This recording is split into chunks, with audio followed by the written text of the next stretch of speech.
Hello and welcome to episode number 38 of the Subject Podcast. I'm Chris. Every week. Hello, Chris. And that's Mike.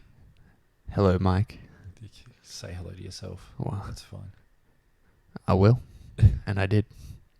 And hello to everybody listening on this episode. Yes, hello, and thank you for sticking with us through 2020. I know it's been a rough year. And happy New Year's Eve Happy New as Year's well. Eve. At Yes. the time of recording, it's not yet New Year's Eve. Okay, tomorrow it's New Year's Tomorrow Eve. it's New Year's So Eve. when you're listening to this, it will be New Year's Eve. So Yes. happy New Year's Eve. Happy New Year's Eve. Full circle. 2020 has finally come to an end, Mike. Yeah. I wonder what 2021 will do. You know, of all this talk, it just sucks now that none of us will have 2020 vision anymore. So we just don't know what's going to happen in 2021. I hate you so much. We really just don't for know what's making going to that happen. joke all It's the fucking year. last joke that I can make. It's the last day I can make it. All year I've had to put up with you making that joke, and now it's over. Brilliant. It's finally done. My tenure has been served. You're 1 year. That's funny. With the close of the year comes yet more COVID shit. Well, you see what we started with: bushfires, the Amazon fires, and The now Notre we're Dame bombing. ending with the One of the worst pandemics like in the history of the world. it's the pandemic that we thought maybe calmed down a little bit, but now it's kind of starting to spice up a little bit, especially with this new strand coming from South Africa. Wait, whoa, hold up. Okay, this is the first I'm hearing of this. Oh, really? You didn't know about this? From South Africa. Yeah. Right. Yeah. I did not know about this. It's harder to treat because it's a completely new strand. So it's actually, let me see that. Let me just pull up a little.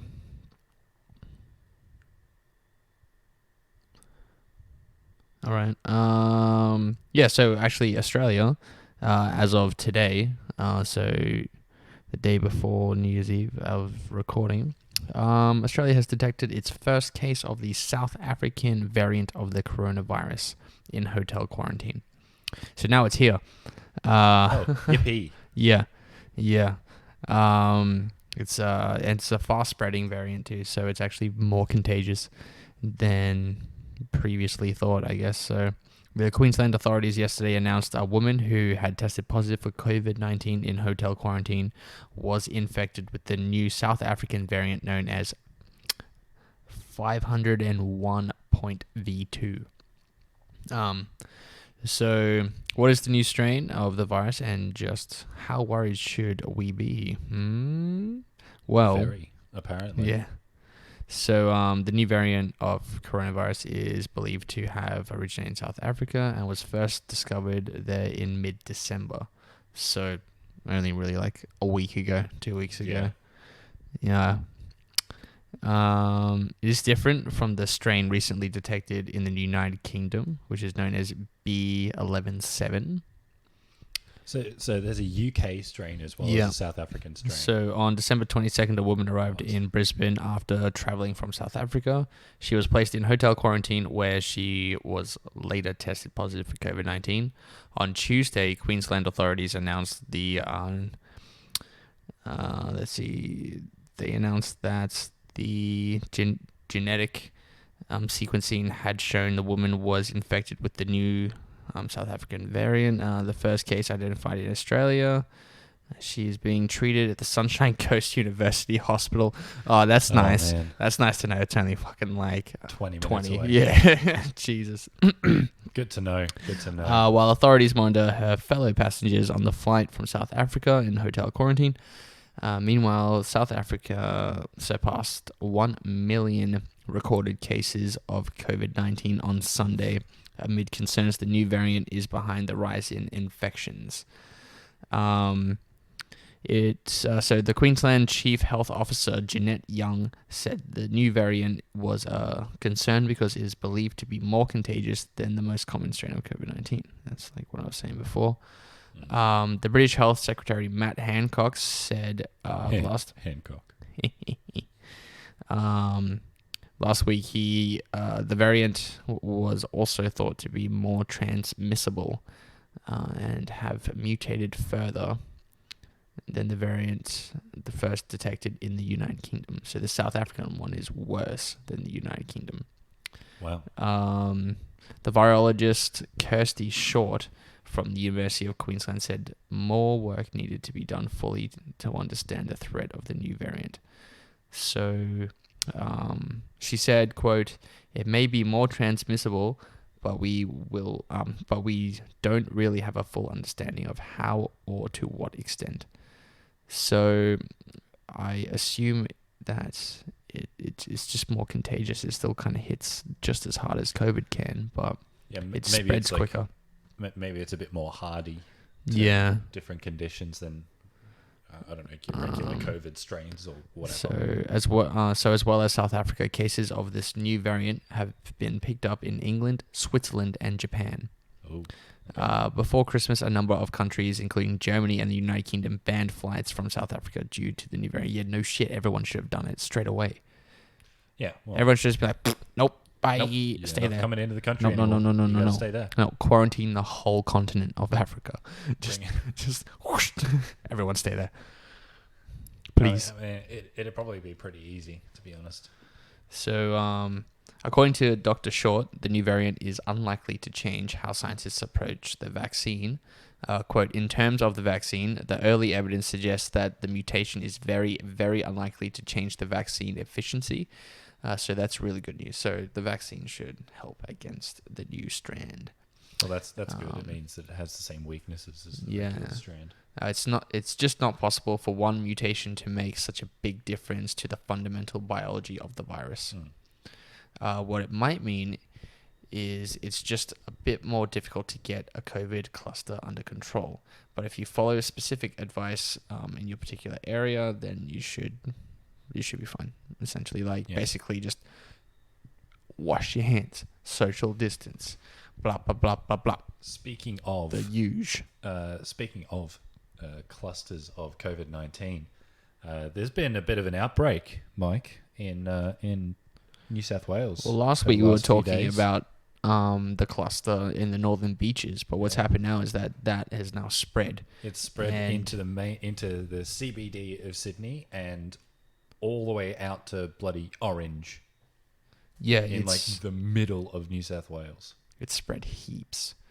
So what's happening now is the Premier Gladys is basically saying, look, whoops, but everything's okay. She's saying, oh, look, this is Queensland's fault.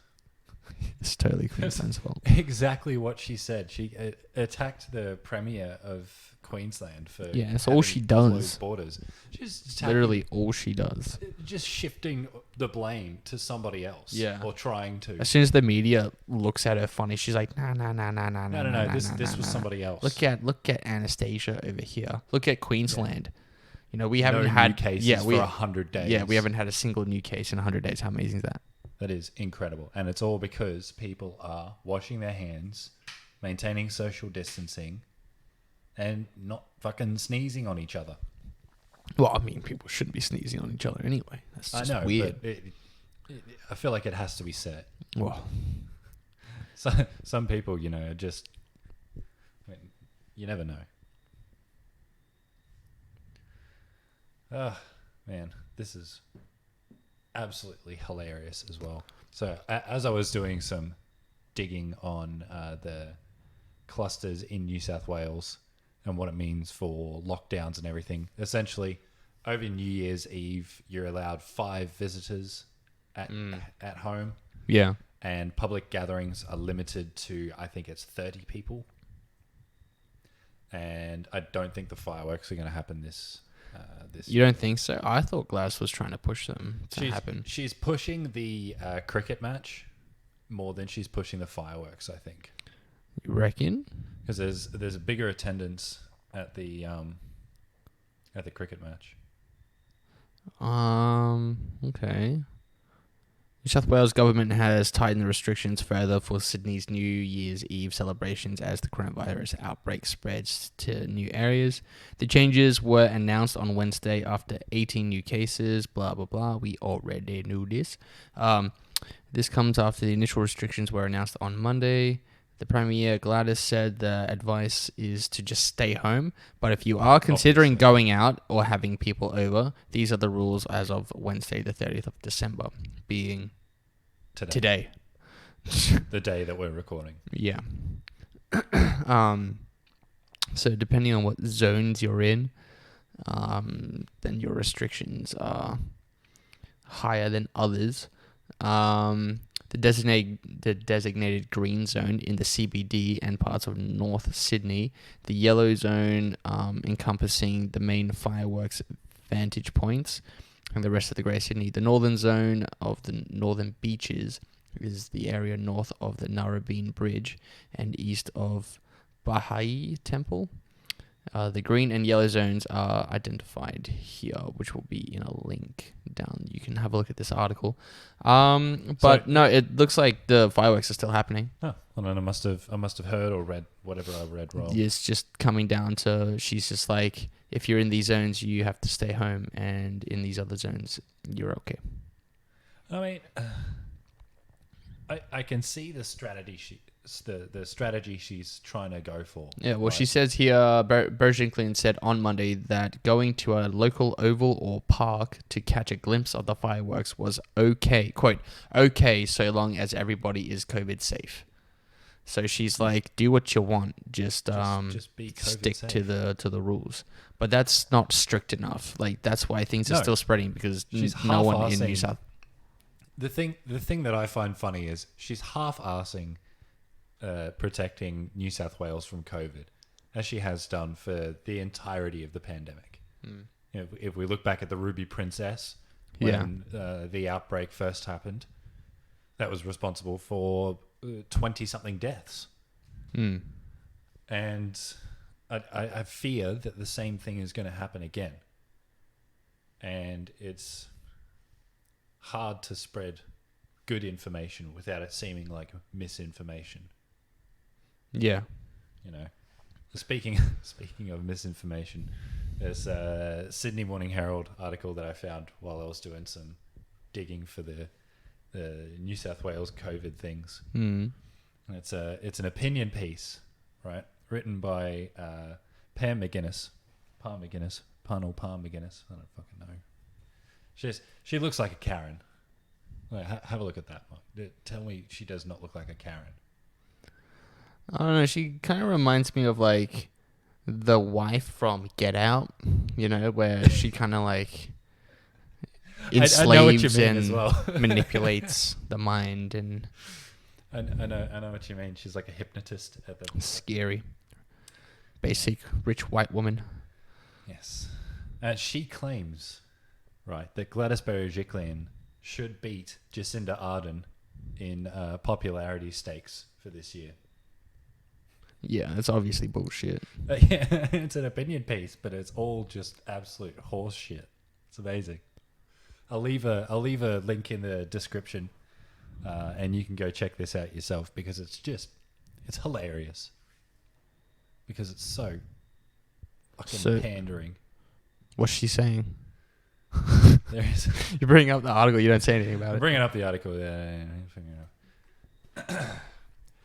New South Wales Premier Gladys Berejiklian has been a paragon of competence and courage throughout the pandemic year. Resisting hysterical calls to lock down the entire city, the New South Wales Premier instead reduced the extent of the lockdown to a smaller circle of COVID-affected suburbs on Sydney's northern beaches. Yet didn't do that for the Ruby Princess. She hasn't really done that at all, really. I mean, yeah, and she hasn't really done a lockdown properly. And yet she's getting praise for it, even though Dan Andrews, who is the Premier for Victoria, had a hard lockdown. Everything was shut down in Melbourne. Yeah, it's the same in Queensland. Yeah. And the two states, you know, I mean, Victoria kind of suffered pretty hard, but Queensland went really well, and now Victoria's on their way to, you know. Yeah, I do mean, good things. apart from, They're I think it recovering. was yesterday, there was, I think, 3 new cases Yeah, that's not too bad though. in Victoria. 3 isn't that bad. Yeah, 61 days without a single case of COVID-19, and it's come to an end today with 3 new cases. They're still doing better than fucking New Zealand, New South Wales right now. New South Wales. New South Wales, getting like they tanked. kind of look like they were doing all right, and then we were talking. Was it last episode? We were talking about the next wave, and we were wondering when that was coming. And Oh, look at that! it's We happening. called it again. It's happening. So, well, so Gladys here is basically saying that going back to the whole fireworks thing and with their lockdown at the moment, and well, they're not really in lockdown. They're kind of just trying to enforce the restrictions again, but it's not really a lockdown because she's saying if you're going to welcome people into your home, make sure there's good social distancing, good hand sanitization, and good ventilation in your home. And it's always best to sit outside rather than inside. So she's basically saying, look, I'm not going to...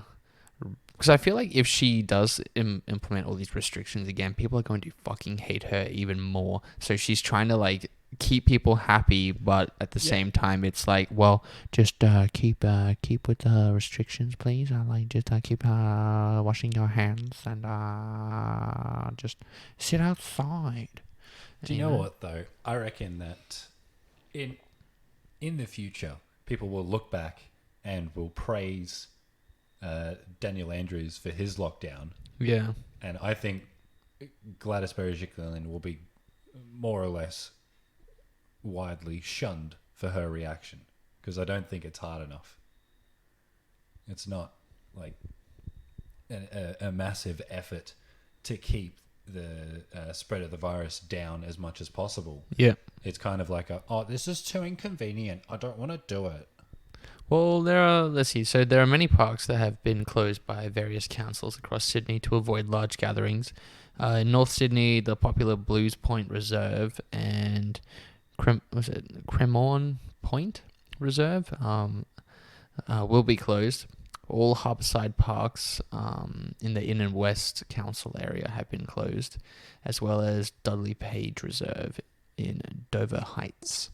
So the council is stepping in and they're like, nope, we're going to shut this shit down. Yeah, I think the local councils are sort of cottoning on and going, people are going to want to gather here. Let's try and eliminate that possibility. Yeah. So here we go. So in both the northern and southern zones of the northern beaches, no restaurants, cafes, pubs or clubs will be permitted to open on New Year's Eve. North Sydney Council has said no businesses in its part of the green zone will be open on New Year's Eve. In the CBD part of the green zone, you can only go to a hospitality venue if you have a booking and a permit.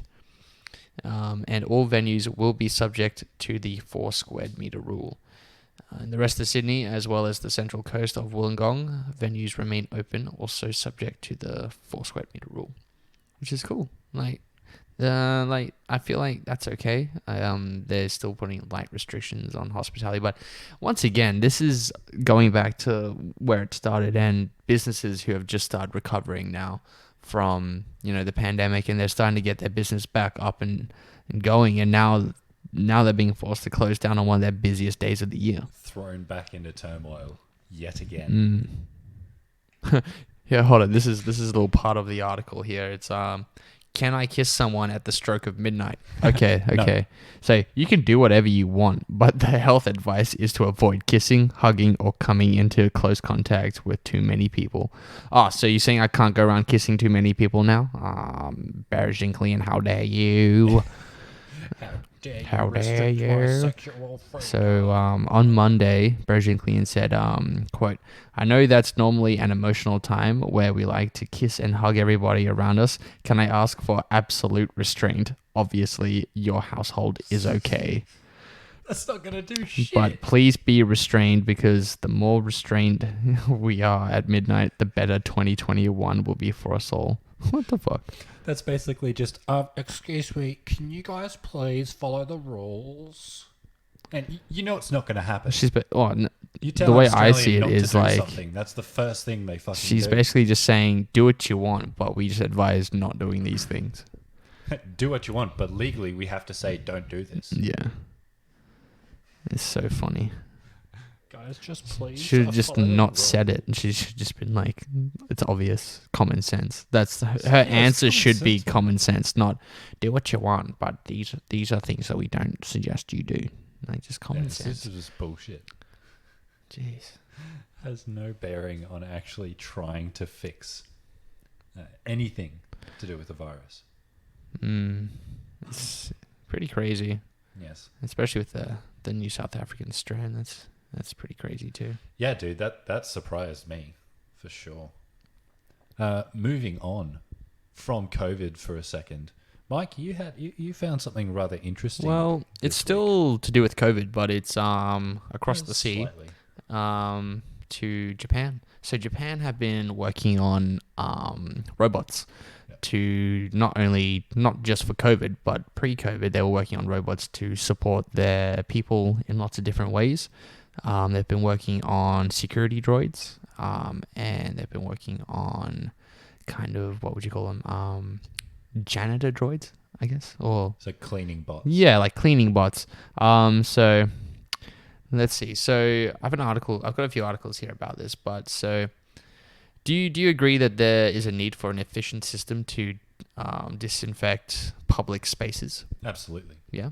Other than having people who put themselves at risk, like cleaners, to actually go into these public spaces and clean all the potentially infected areas. Which, to be fair, I feel like they should be paid hazard pay. Because they're going in and literally risking themselves to clean potential COVID contaminated spaces. Exactly. I don't think cleaners get paid enough. No. Even before all this COVID shit, like, let's be real cleaners here. didn't No get paid way. enough in the No first place. way. So let's see. So back in March, when the spread of COVID-19 was starting to pick up speed around the world, especially in the capital, in Tokyo, there is look, I'm not good at pronouncing names, but I'm going to give it a go. So Taniguchi, founder and CEO of Tokyo-based robotics firm ZMP Incorporated, immediately started to work on some robots to help basically clean and disinfect. Well, let's see. So 3 months later, he returned to the same station where he saw a face mask basically just blow into the air. He saw it in the air and he just thought, I need something to, clean this shit. I need something. We need to build something that can, We need constant monitoring of these dead spaces. set. So he designed a robot called the Potoro. It's just an unmanned self-driving security robot featuring disarming anime-like digital eyes. So it looks like a little anime droid. It's pretty cool. So it's got disarming anime-like digital eyes and an added disinfectant spraying function. So this droid, the Patoro, introduced a group of autonomous robots called the Anti-Coronavirus Robot Squad, like dead set, which also features. That sounds like the budget version. It's of the fucking. Avengers. They look sick. They look so sick. Look, you guys, check them out in the description. I'm gonna show Chris for the first time. Oh, amazing! Right? Those are disarming anime. That doesn't look scary at all. And keep in mind, these are security droids too. They don't look very fucking intimidating. I'm not I'll be that honest scared. with you there. So the Anti-Coronavirus Robot Squad, which also features autonomous delivery robots and self-driving vehicles. Hey. So, quote, the public health crisis has created demand for service robots that allow for reduced human contact, which is what we were just talking about before. Reduced human risk, I think, is the main thing there. That as well, but there's less human contact and there's less risk in general. Yeah, this is true. So he says that with payrolls being cut amid the pandemic and Japan's workforce aging and shrinking, these robots will eventually be part of everyday life. So Yeah, because less people in Japan are having kids now because they're all focused on their careers, so they're not getting married. Well, see, so robots have helped boost the efficiency in production lines for decades, even like before the pandemic. I've seen like burger flipping robots, like they flip patties and they assemble food, Well, I mean, you think about it. How long has Toyota, Mitsubishi, Yamaha all have like automated production lines? assembly lines, yeah. Robots building Like dead stuff. set. It's robots building robots. It's iRobot all over again. It is iRobot. It is exactly iRobot. You know what I mean? I just need Will Smith to bust through the door. My logic is undeniable. Yeah. But so where was I? So they've so we're seeing a new wave of service robots emerging from the confines of factories to handle disinfection, transportation, and other essential tasks necessary to maintain safety and social distancing. So armed with an artificial intelligence, these robots have been experiencing an upsurge in demand, owing a high labor costs, a lack of skilled workers, and increased investment in research and development. So Allied Market Research says the global service robotics market size is expected to grow to $34.7 billion by 2022. With a compound annual growth rate of 23.9% from 2015 to 2022. So 23.9% from 2015. So that was only like 5 years ago. But up till 2022, so in like the next year. The industry has already doubled in the last 5 years. So the firms from the United States, China, and elsewhere are racing to produce service robots to accommodate various needs ranging from healthcare to security, entertainment, and leisure. Japan has been no exception, with COVID-19 prompting numerous companies to offer their technology in the battle against the pathogen. So let me show you this. So see this little droid here. All these articles will be in the description, so you can check out all these cool little droids and everything. So the picture we're looking at now is a droid that has been equipped with an ultraviolet light that is used to disinfect handles and like lift buttons and everything. So they're using non-chemicals now to fight the virus, which is brilliant, I think. That is really cool. The ultraviolet lights and disinfectant sprays under partnerships with system integrators of more than 20 countries, including Canada, Poland, South Korea, originally designed to transport goods in factories and warehouses. Omrons, which is the robot we're talking about right now, are provided to partners who added the sterilization function before supplying them to the respective markets. So we've got a quote from Yuko Moriyama, who is the spokesperson for the company. He says that our robots are equipped with laser scanners that allow them to create a map of the area they are dispatched to and avoid obstacles. The robots we provide, we have tried and tested for years at factories. And there's a little photo of these Omrons as well. Check that out. Oh, nice! Right? They look like proper fucking droids, right? They look like droids. Yeah, it's insane. Aside from the fact that they're non-bipedal, there's almost no distinction between them and the Confederate droids in Star Wars. Yeah. So the Omron is now working to introduce the robots in Japan. He says that with prices ranging from 6 million to 8 million yen, which is actually not really that much. Us, like yen to us is actually not that much, to be honest. The exchange rate is really low. Let me just have a look at the exchange rate. All right. So the incorporation that built these robots, a startup based in the industrial city of Kawasaki,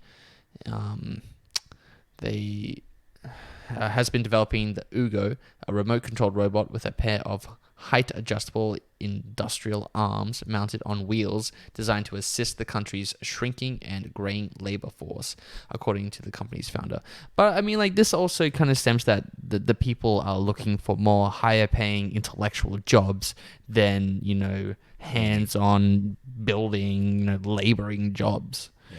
So if anything, that could be more beneficial because everyone can just focus on development with, technology, using their intellectual prowess to build things like that. And then when the physical labor comes in, you just get the droid to do it.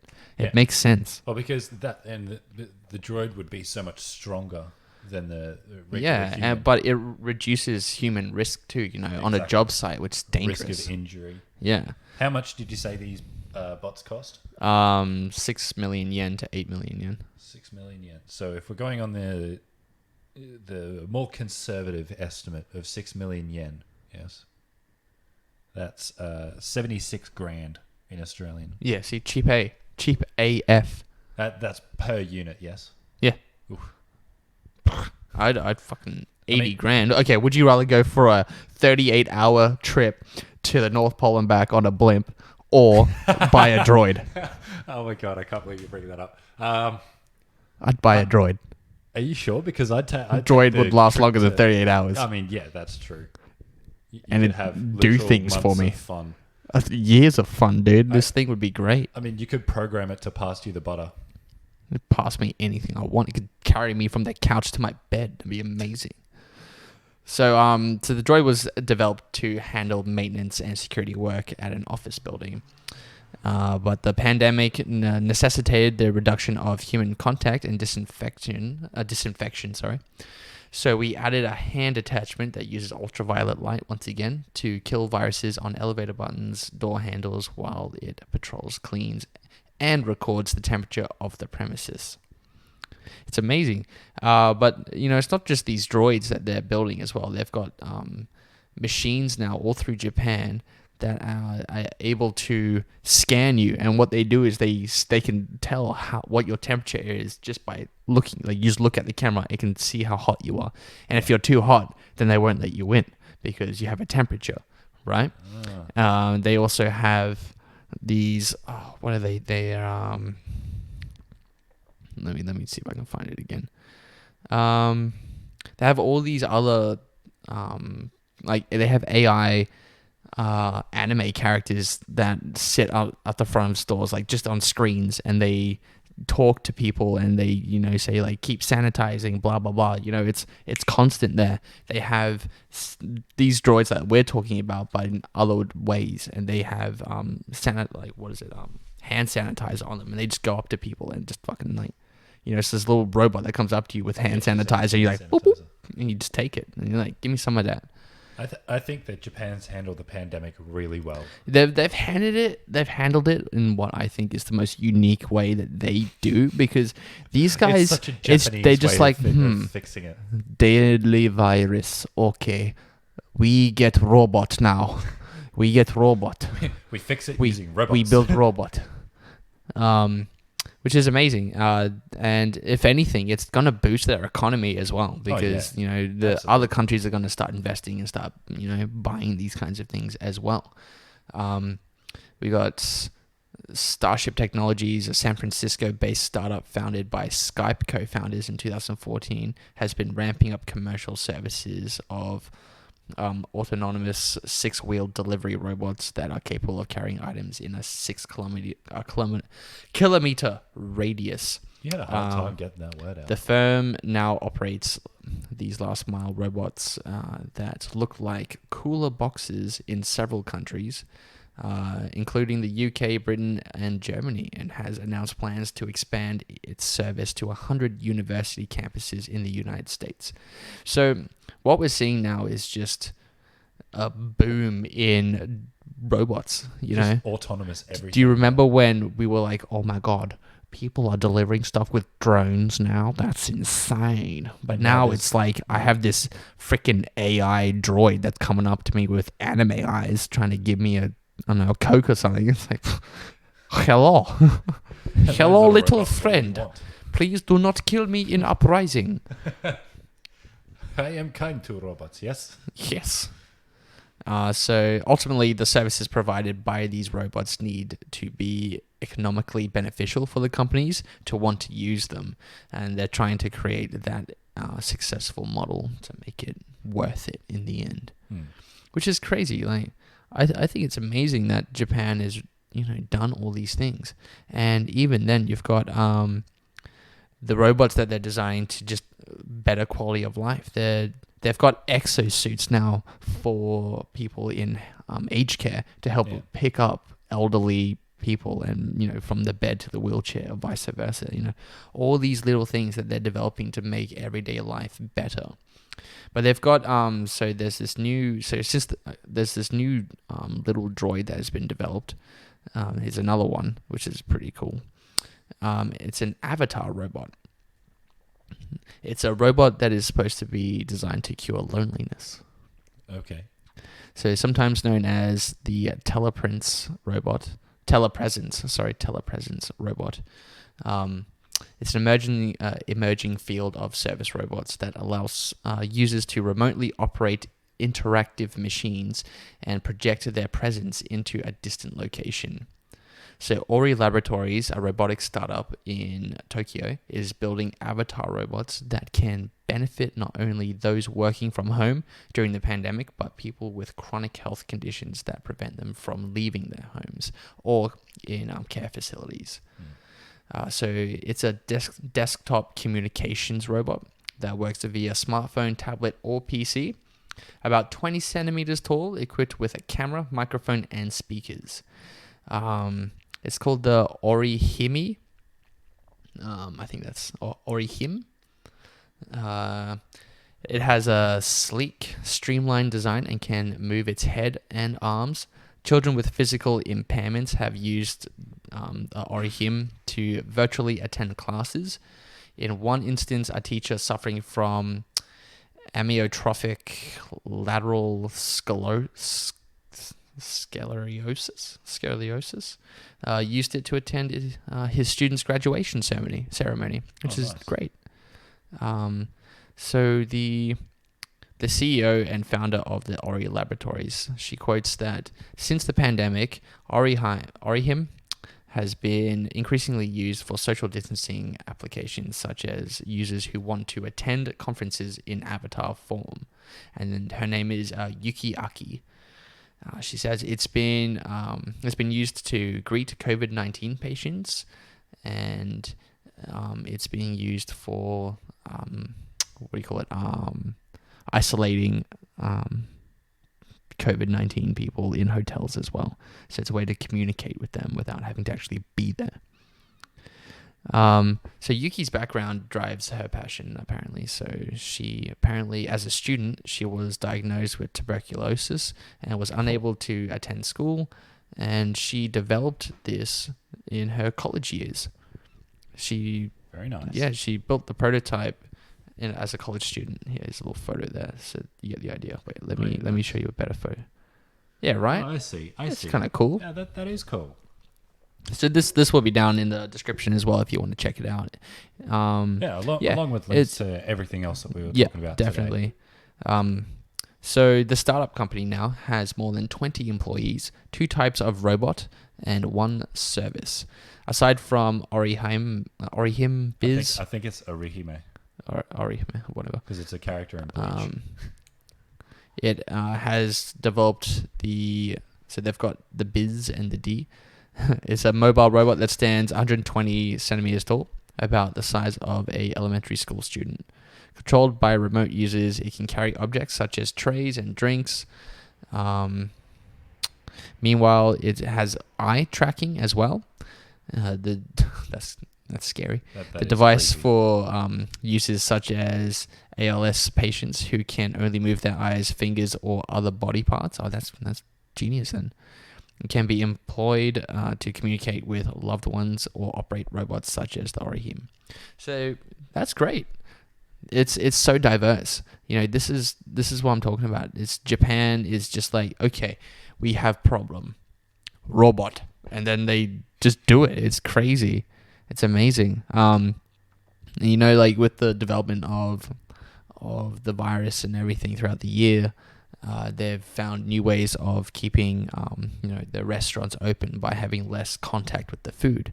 So another Tokyo robotics startup that is expecting increasing demand even during the pandemic is Connected Robotics. Founded in 2014, it's targeting an undeserved but potentially huge market of automated food preparation, which is what we were talking about before with like the robot that like flips burgers and all that kind of stuff. Yeah, so especially for Japanese cuisine, it's the first robot, is the Octo Chef, is what it's called. A machine that can prepare up to 96 takoyaki and Japanese snack consisting of chopped octopus. It's like in a batter. It's a little bowl. It tastes good. Tastes amazing. And it can cook up to 96 in about 15 minutes. Dude, that's not bad. Yeah, and it uses artificial intelligence, computer vision, and a collaborative robotic arm. So yeah, it's brilliant. You know, I just can't. They've got the same kind of machine that serves ice cream. You know, it's the sky's the limit with these guys. Honestly, it's insane. I'm loving it. Japan, stay tuned for more that Japan is doing, because I feel like there's more stuff coming in 2021. 2021. And it's only going to get bigger.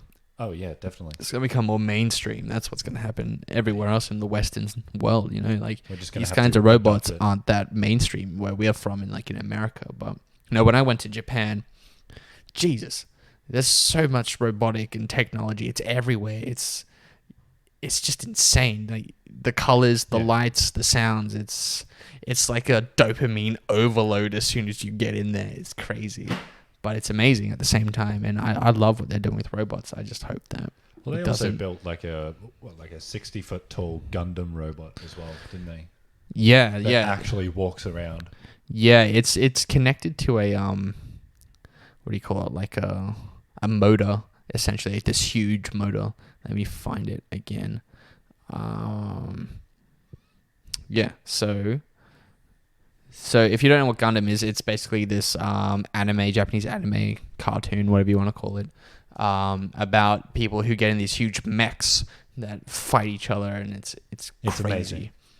But yeah, so it's a 60-foot, 18-meter Gundam robot that is capable of walking and moving its arms, as reportedly being unveiled in Japan on Monday, which was the 1st of December, or just before that, I think. So basically this month or last month, the end of last month, that they developed it and they unveiled it. The robot, which is expected to help efforts to invigorate the country's tourism sector, which has been, well, it definitely will. Shit, I'd go see that. Yeah, not that Japan needed the help. Yeah. Let's be honest here. So if you want, like, 1970s is when the series was first launched. Classic anime. So the huge robot will take the center stage on December 19th at the opening of the Gundam Factory, a tourist attraction located in the port city of Yokohama. Japan's chief cabinet security Katsunobu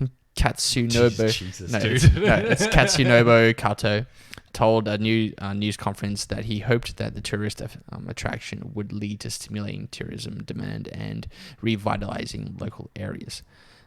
He's quoted to say that, of course, we now have the coronavirus issue. I want people to tackle endeavors like this while making an effort to prevent the spread of infection. So he's like, I hope more people do big things, but they still, stay safe and keep COVID in mind at all times. Japan has consistently been at the forefront of deploying robots, as we've been talking about. This Japan's thing is just freaking anime and robots. It's amazing. Robots with freaking laser beams. Yeah. Man. No, I hope not. Don't develop those ones. It's gonna happen.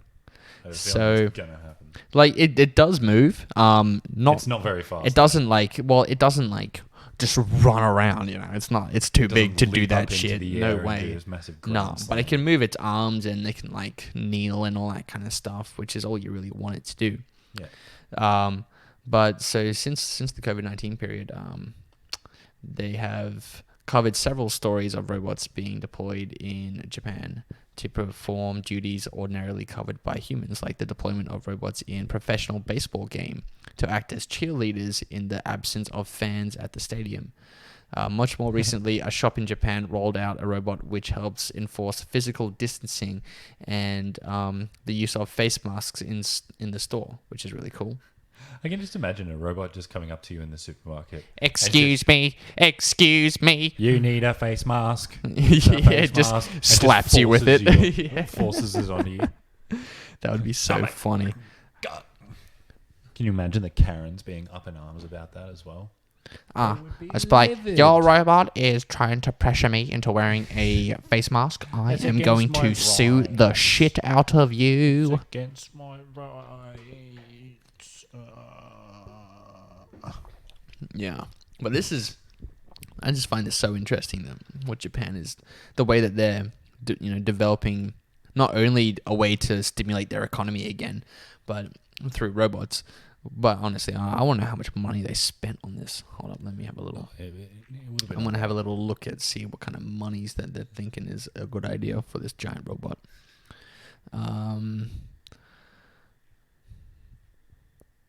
Yeah, so I think it's still amazing, to be honest, that they're developing robots. I know I've said it fucking 50 times, but I'm going to keep saying it because I think it's amazing.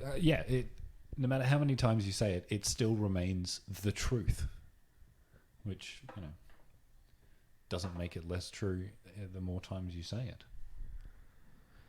It weighs 25 tons. Oof. That's a big boy. That's a chunky boy. You know what? I'm gonna make it a guesstimate on how much that thing costs. Guess. Have a guess. I think it's multiple billions of dollars. I'm thinking $7 billion US. $7 billion US, you reckon? $7 billion US. All right. I am still looking for the cost. It's not that easy to find. Google is not being helpful. You think you'd find it pretty well? Either that, or they just won't tell. They're just like, no. We're not telling you how much. Oh, hold up. We've got 725 million estimated. Hold up.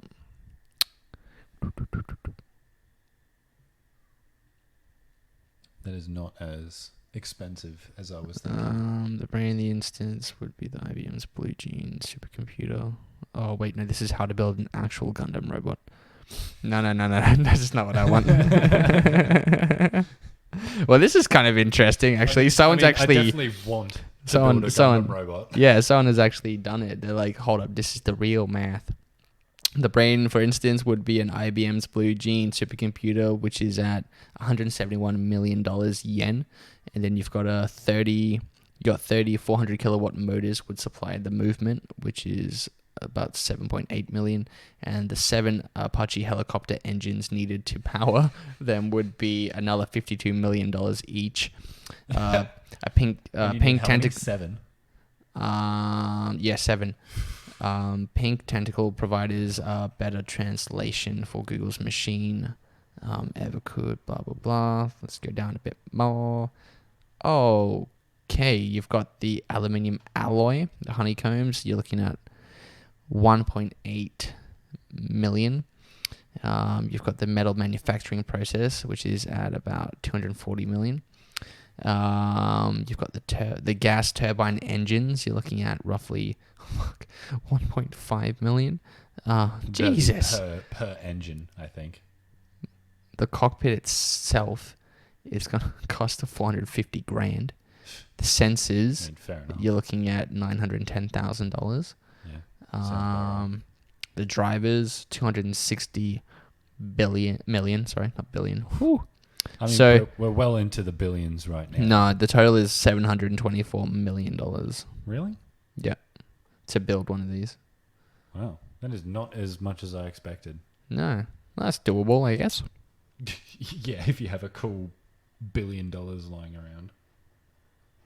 That's not bad. Yeah.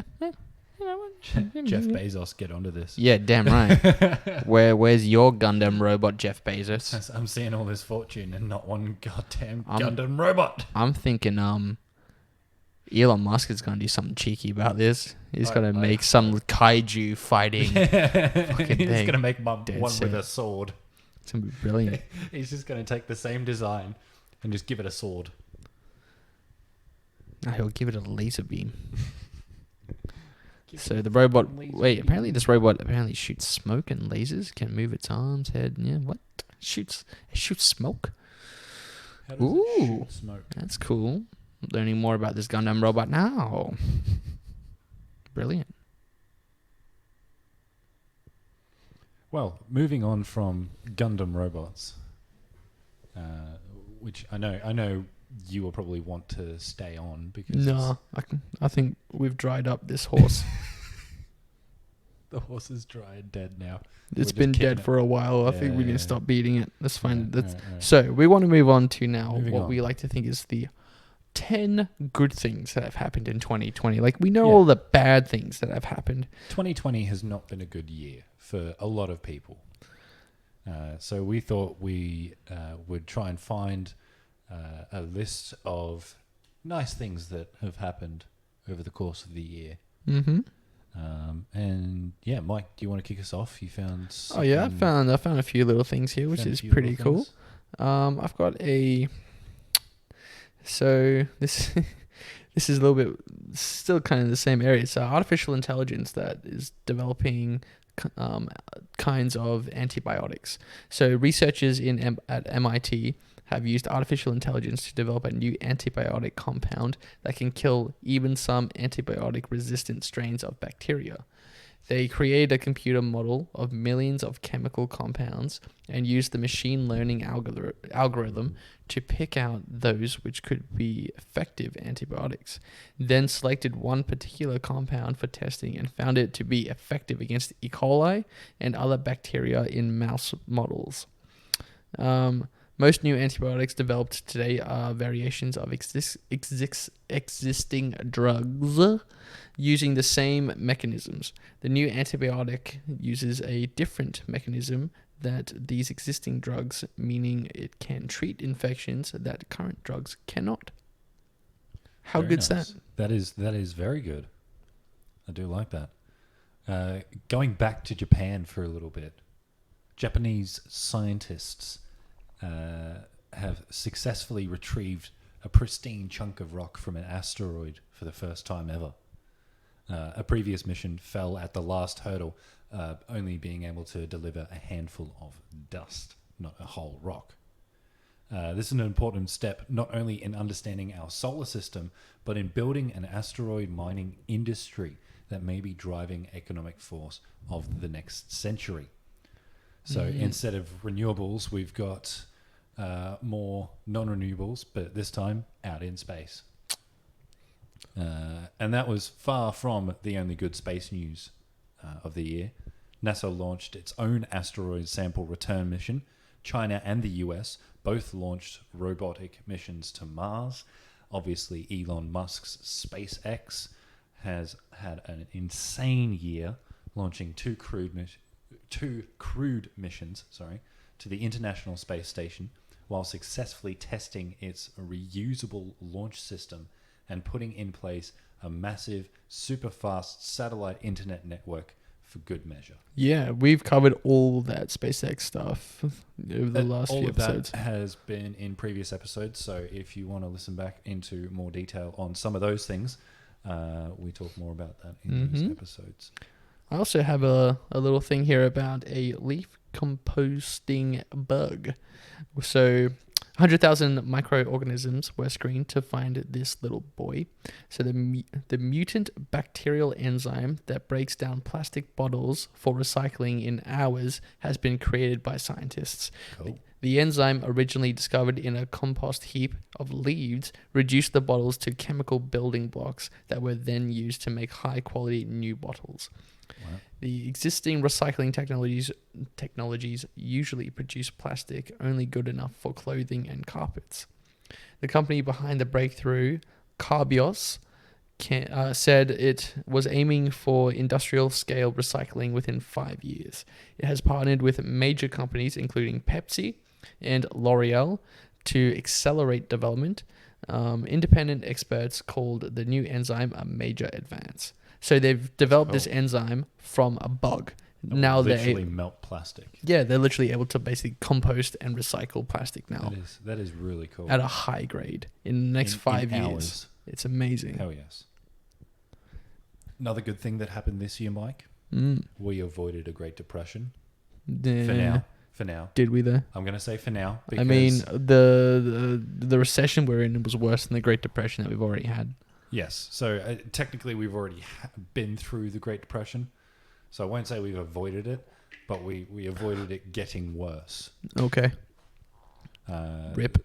At least in the US, they've avoided it. I don't know about Australia because the Australian government's just all over the place. But in March and April, we saw one of the largest drops in the GDP of the US dollar. More than 30% in one quarter, which means millions of people were thrown out of work all at once. Predictions of another Great Depression were common, and we talked about this earlier in the year as well. The only question seemed to be how long it would last. And the rebound began. The unemployment rate slid back down to pre-pandemic levels. I know in Queensland there's actually more jobs now than pre-pandemic, which is even better. We're kicking the COVID in the arse, which is awesome. I'm loving it. Even as job growth slowed in December, when there was like a second big spike in the US, the consensus among economists was that the GDP in the US would grow by more than 3% in this quarter and the next. Boring financials terms, the US dollar is going back up. We're slowly coming out of a recession. So we avoided the worst of it, I believe. Which is a good thing. It is good, I guess. Well, we as in America. Well, we as in the world. Okay. Because the Great Depression involved everybody in the world. Yeah. Everybody lost their jobs. Well, everyone did here too. Yeah. A lot of people in Australia lost their jobs. And I know that the Australian dollar went down and our GDP went way the fuck down.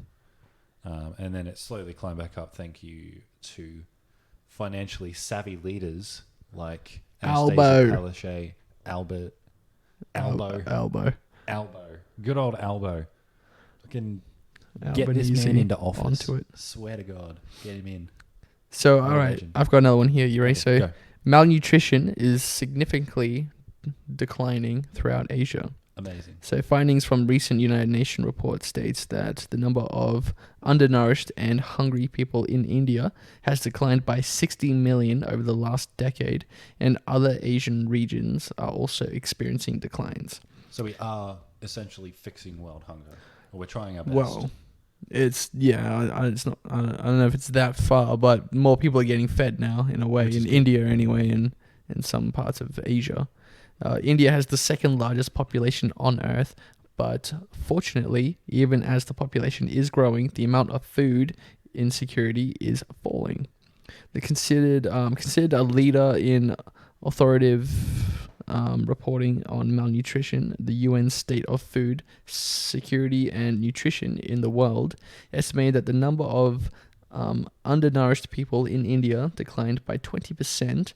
From 249.4 million in 2004 to 189.2 million in 2019. That is awesome. That's like 70 million people are now more fed from 2004 to 2019. That is amazing. It's great. That's good news. Yeah. So in Central Asia, the undernourishment has fallen from 11.1% in 2005 to 5.9% in 2019. In the same period in East Asia, there was a 6% drop from 14.1 to 8.3, while in Southeast Asia, it has been cut in half from 18.5 to 9.2. Though in some parts of the world, the improvements have been seen over decades, these historical lands have only improved over the last 15 years. So it's still amazing, like in 15 years, to see this many people now being more fed, literally halving the amount of undernourished people in their countries. It's great. That is amazing news. You know what else is amazing news? We've been cleaning up the oceans now. I mean, you probably didn't notice with everything going on in December, all the garbage that was happening in this last month of the most garbage year of ever. But 14 nations that own 40% of the world's coastline just banded together to create the world's biggest ocean sustainability initiative. Basically, they're making an area of ocean the size of Africa, basically being a massive sanctuary. So restoring fish populations and reefs while cleaning up the plastic that has been dumped there over the years. That's just one little part of an impressive patchwork of new ocean rules and sanctuaries created this year. One of them is 3 times larger than the UK. And such protections are working. The UN recently announced that the amount of large fish in the formerly overfished Mediterranean and Black Seas has doubled in the last 2 years. So the fish are coming back, especially the big ones, which is good because we need big fish because it balances out the bloody food chain. If we have too many small fish, then there's not enough big fish. And too many big fish, there's not enough small fish. I like balance. big fish. So I'm the bigger fish. There's always a bigger fish. There's always a bigger fish. We're going to need a bigger boat. No, it's you're going to need a bigger boat. See, it's one of those things. It's like E.T. phone home. It's actually phone home. Where's it? Home phone. He says home phone. I think he does, yeah. Yeah. Next up, Mike, what have you got? Oh, yeah. So I've got something spicy here. Oxytocin. You know what that is? I have heard of it. It's the chemical in your brain that makes you like feel like you're in love or happy. All right, so it's the feel-good juice. It's not like adrenaline. It's not dopamine. Oxytocin. So yep. So the hormone. The hormone has a potential to treat and possibly cure conditions like Alzheimer's or dementia. So everyone knows what Alzheimer's and dementia is. I can give you a brief little understanding that Alzheimer's is a disease, is progressive disorder in which the nerve cells or neurons in the brain and the connections in your brain begin to degenerate, causing severe memory loss and deterioration of motor skills and communication. So your brain just it just shuts melts. down. It just not good. It's not fun to look at. So one of the main causes of the accumulation of protein called amyloid beta in clusters around the brain neurons, which hampers their activity and triggers their degeneration. So the effects are a specific trait of neurons called synaptic plasticity. Yeah, plasticity, which is the ability of synapses where neurons swap signals to adapt to an increase or decrease in brain activity. So, when oxytocin was added to the brain of mice, scientists found that signaling abilities increased, which researchers say suggests that oxytocin can reverse the impairment of synaptic plasticity caused by the amyloid beta protein. So, what they did was they just basically, injected mice with oxytocin and found that their brain started to heal and started to started to reverse the impairment of the amyloid beta protein, which is great. That's amazing. So if that develops further, next thing you know, cure for Alzheimer's and dementia. There you go. Straight up. That is amazing. Next up. Yes. Electric cars. They're growing quite popular. Yeah. And especially so this year. It's roaring success, right? So globally, 10% of all cars in 2020 that were sold, brand new, were electronic vehicles. So 10% of all cars sold were electric cars, which is a 28% increase on 2019. sales are predicted to go up again by 50% in 2021 because the EU is driving Euro 5 and 6 regulations for emissions on cars with internal combustion engines. And also Germany has mandated charging ports in every gas station for electric cars. Yeah, in which the country. I mean, like that puts a lot of people off buying electric cars. It's like, okay, Yeah, where do I exactly. charge it? Yeah, I can't stop at a servo. I've got to go home, or I've got to Yeah, find a power point exactly. at work, or and now with like quick charge stuff, you can have your car charged back up to like 100% in like 40 minutes. It's great. And charging times are getting quicker as well, by the way. So in a couple of years, we might see like 15-minute recharge times in electric cars, which is awesome. And it means less emissions. Yeah. Well, Still what's it? quick as fuck. In Asia, like China, they have some of the highest purchasing of electric cars in the world. Yep. I mean, their population is huge, so of their population, it is a small percent, but it's still for the rest of bigger the than world, it's bigger. Yeah. It's big. And you know what? I'm excited for electric cars. Yeah. And I think that it's the next like peak of performance, especially. So if you're a petrol head and you're worried that the electric vehicle is going to be, ruining the car, have a look at the Pininfarina Battista, and you will be proven wrong, because that car is amazing, and you should look it up. It's an insane thing, like 2,000 horsepower, all-wheel drive, fully electric, but sounds like a jet engine.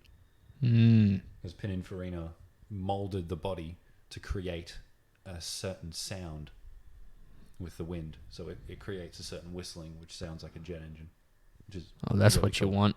Everyone buying those and then whipping around your street. I mean, if you have a cool like $6 million, then sure, go ahead and buy one. Or you could buy like A Tesla. 8 robots, Treat them like napkins. and then they can drive you. You can You ride have all of your them. own chauffeurs. It'd be hilarious. Anyway, next up. All right, so these are the last two, right? Last two. All right, so I've got the you know what basalts. So it's a common rock rich in calcium and magnesium. So what they're doing with this now is that they are what you would call a double bang for your buck. Not only does it fertilize the soil, but increases agricultural production. It also helps to, was it dioxide? Oh wait, no, sorry. It's a sequester? What would you? Yeah, sequester Yeah. carbon dioxide, Yeah, so- which is like store carbon dioxide inside itself. Sequester carbon dioxide from the air. So basalt is an abundant, fast-weathering rock with the required mineral chemistry. Could be ideal for implementing land-based ERW, which is enhanced silicate rock weathering, because of its potential co-benefits for crop production and soil health. It liberates base cations, generating alkalinity, so that the Basically- atmospheric CO2 is converted into dissolved inorganic carbon. And that is then removed via the soil drainage waters. These weathering products are transported via land, surface, runoff to the oceans, and storage lifetime exceeding 100,000 years. So we're not going to run out of this. And it's beneficial because it helps to lower the carbon in the air, and it helps to produce better crops. That is awesome. Speaking of carbon, I think the best thing that happened this year is our carbon emissions went down by the largest amount ever recorded. So in 2020, all CO2 emissions worldwide fell by 7%. I know it Yeah. doesn't sound like much, and it's also very likely to rebound in 2021.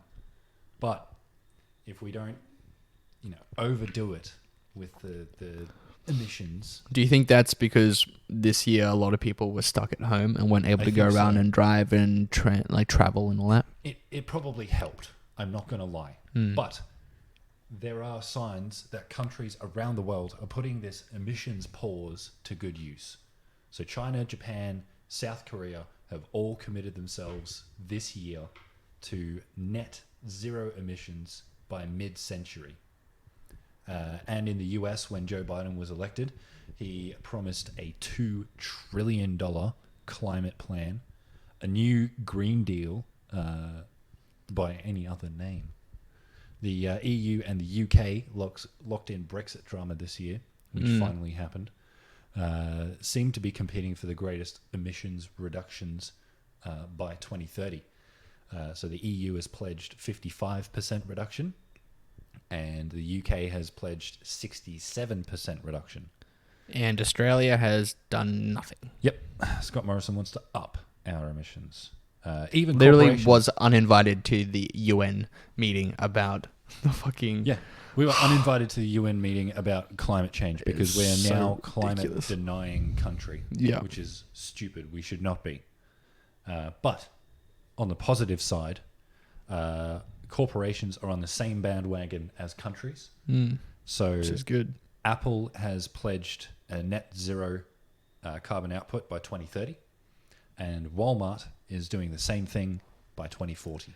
Yeah, it was like they're also on board with like what I was saying before about the plastic recycling. Yes. You know, with Pepsi and L'Oreal. You know, it's amazing that these multi-million-dollar companies are still investing in the future. You know, in the Yeah, well, they're kind of forced to. Yeah, If they well, want I their guess company to last, then that's how they have to do it. yeah, They have to it's.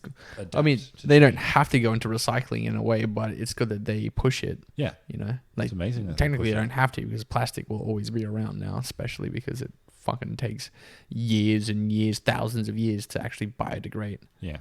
And it's ridiculous. man-made. You know, you don't find plastic in the fucking ground. It doesn't You grow. don't go, oh, here's a plastic tree. Oh, yeah, here's a plastic tree. I'm going to pick me a bottle from that.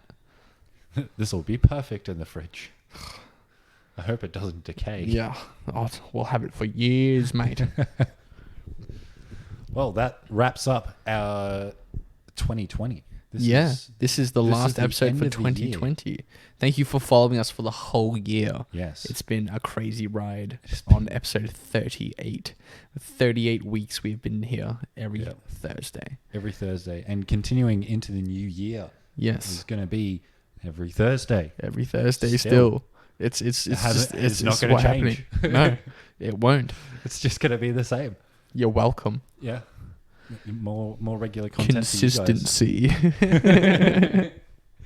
Happy New Year, everybody. Yes. I hope your 2021 is better than your 2020. Yes. Hopefully it starts out with an amazing night/day/morning/evening/whatever. And hell, if you know the first day of January 2021, next thing you know, World War III starts. Don't. R.I.P. Don't. See you on the battlefield. Man, don't say those things. It won't happen. No, now that you say No, it, it's going to I'm happen. touching wood, guys. Touch wood. Ah. It's fine. I'm not jinxing the world. I mean, our predictions all year have been pretty good, so we'll see what happens. This is why I'm stressed out. Rough. man. But just think, if it does happen, we'll be on the news. I'll be like, this random podcast guy predicted it. He knew it was going to happen. Pretty sure It'd be like everybody The knew World War Simpsons. III was going to happen. I don't Anyway. remember World War III, but I know World War IV will be fought with sticks and stones. Yeah. That's I think that was Albert Einstein. That's true. Yeah. It will definitely What happen. what a great quote. And yeah, this is true. So, Happy New Year to you all. Happy and New we Year. will Prepare see for the you apocalypse. next year. Yeah. That's it. That's it. Yeah. Prepare Alright, for the yeah. prepare for the apocalypse. The end of the world is nigh. GG, well played. We will see you all next year. Adios.